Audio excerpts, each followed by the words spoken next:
Sa mundo kung saan ang pagkakaibigan ay madalas nababase sa pakinabang, ang Diyos ay nag-aalok ng pakikipagkaibigan na tapat, totoo at walang kondisyon.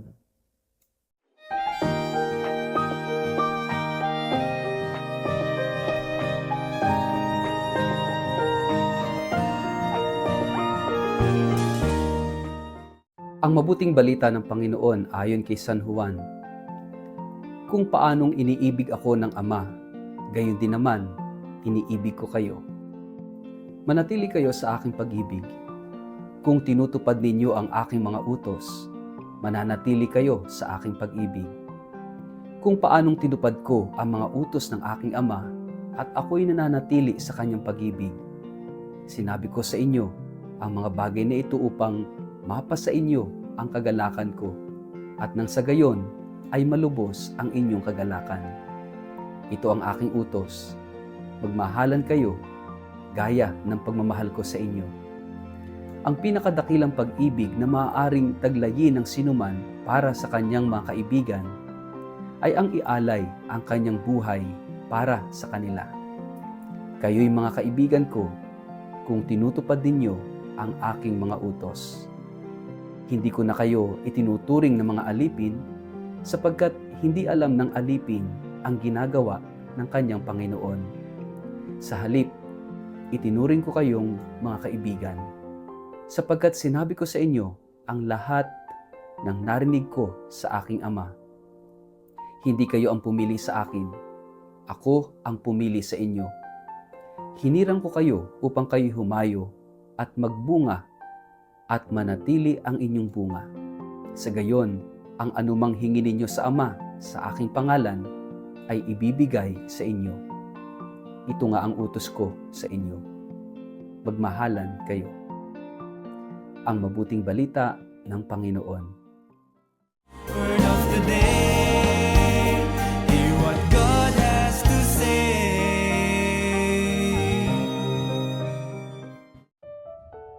Pagpalang araw po sa inyong lahat. Kumusta po kayo? Ang atin pong word of the day ay friend. Sa ating panahon ngayon, madalas nating ginagamit ang salitang kaibigan. Sa social media, may daan-daan tayong friends. Pero gaano nga ba karami sa kanila ang tunay na kaibigan? At higit pa rito, ano ang ibig sabihin ng pagiging kaibigan sa mata ng Diyos? Sa ebanghelyo natin ngayon mula kay San Juan, malinaw na sinasabi ni Jesus, hindi ko na kayo itinuturing na mga alipin, kundi mga kaibigan ko. At dito umiikot ang ating salitang pagninilayan ngayong araw na ito. Kaibigan, friend. Sabi ni Jesus, kung paanong iniibig ako ng Ama, gayon din naman iniibig ko kayo. Manatili kayo sa aking pag-ibig. Ang pundasyon ng tunay na pagkakaibigan ay pag-ibig. Hindi ito pag-ibig na batay sa damdamin o pansamantalang interes, kundi pag-ibig na may sakripisyo, pag-unawa at pananatili. Hindi tayo naging kaibigan ni Jesus dahil karapat-dapat tayo. Naging kaibigan tayo dahil minahal niya tayo ng una. Sa mundo kung saan ang pagkakaibigan ay madalas na babase sa pakinabang, ang Diyos ay nag-aalok ng pakikipagkaibigan na tapat, totoo at walang kondisyon. Sabi ni Jesus, kayo aking mga kaibigan kung ginagawa ninyo ang aking mga utos. Ang tunay na kaibigan ay hindi lang nakikinig, kundi tumutugon. Hindi sapat ang magustuhan si Jesus. Dapat tayong sumunod sa Kanya. Ang pagsunod ay hindi pagkakait ng kalayaan, kundi patunay ng pagmamahal. Tulad ng sinasabi sa Ebanghelyo, ang utos niya ay simple pero radikal. Mag-ibigan kayo gaya ng pag-ibig ko sa inyo. Ibig sabihin, bilang kaibigan ni Kristo, tayo rin ay tinatawag na maging kaibigan ng isa't isa. Hindi lang sa mga madaling mahalin, kundi pati sa mga mahirap unawain. Hindi lang sa panahon ng saya, kundi lalo na sa panahon ng pagsubok. Sabi ni Jesus, walang hihigit pa sa pag-ibig ng isang taong nagbibigay ng kanyang buhay para sa kanyang mga kaibigan.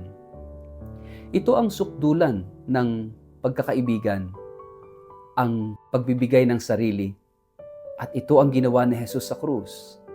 Ang kaibigang ito ay hindi lamang tumatawa kasama natin, hindi lamang nakikinig sa atin, kundi namatay para sa atin. Ganyan tayo kamahal ni Kristo. At bilang kanyang mga kaibigan, tayo rin ay tinatawagan. Anong bahagi ng sarili natin ang kaya nating ialay para sa iba? Oras, pangunawa, pagpapatawad, pagmamalasakit. Sabi pa ni Jesus, hindi kayo ang pumili sa akin. Ako ang pumili sa inyo upang kayo'y humayo at mamunga. Sa pagkakaibigan natin kay Kristo, may misyon tayong tinanggap. Hindi lang ito para sa personal na kaligtasan, kundi para sa pagpapalaganap ng kanyang pag-ibig. Tayo ay piniling maging kaibigan upang maging kaibigan ng iba sa ngalan niya.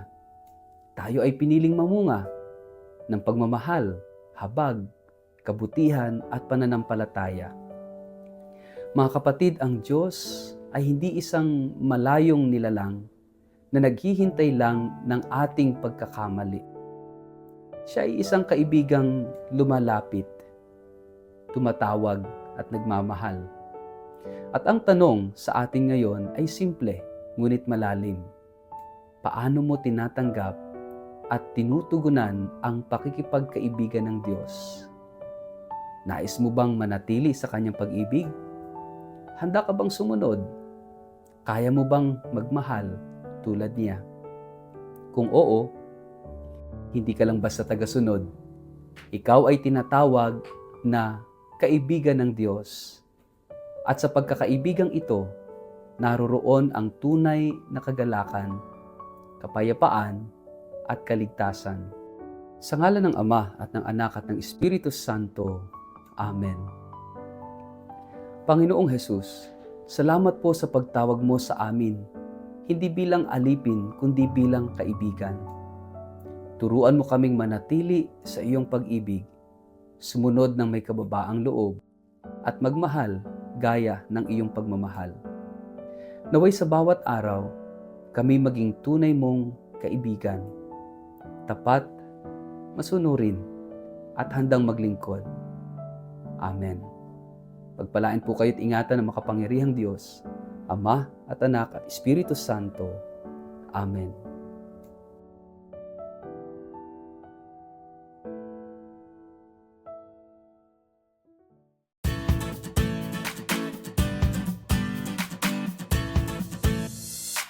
Mga minamahal kong kapatid sa pananampalataya, inaanyayahan ko po kayo sa isang biyayang paglalakbay ng pananampalataya, isang pilgrimage sa Eastern Europe na gaganapin mula October 4 hanggang October 21 sa taong ito, na sasaklaw sa 8 kahangahangang bansa, sa Switzerland, Liechtenstein, Germany, Austria, Czech Republic, Slovakia, Hungary at Poland.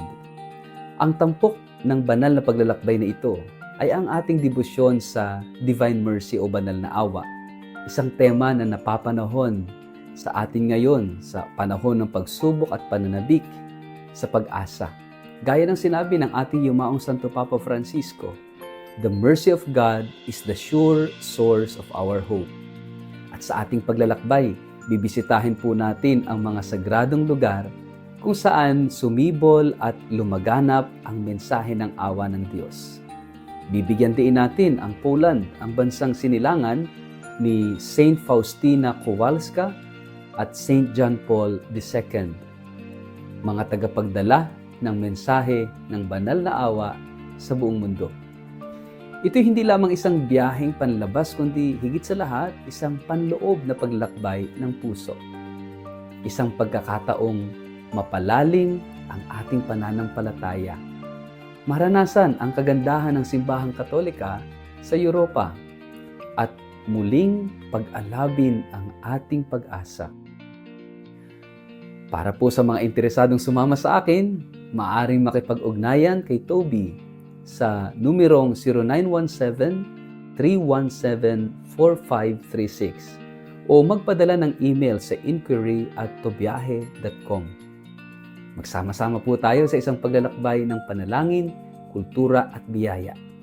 Huwag palampasin ang pagkakataong ito na muling matuklasan ang Diyos na buhay, maawain at laging nag-aanyaya. Halina po kayo, maglakbay tayo kasama ang banal na awa patungo sa mas matibay na pag-asa.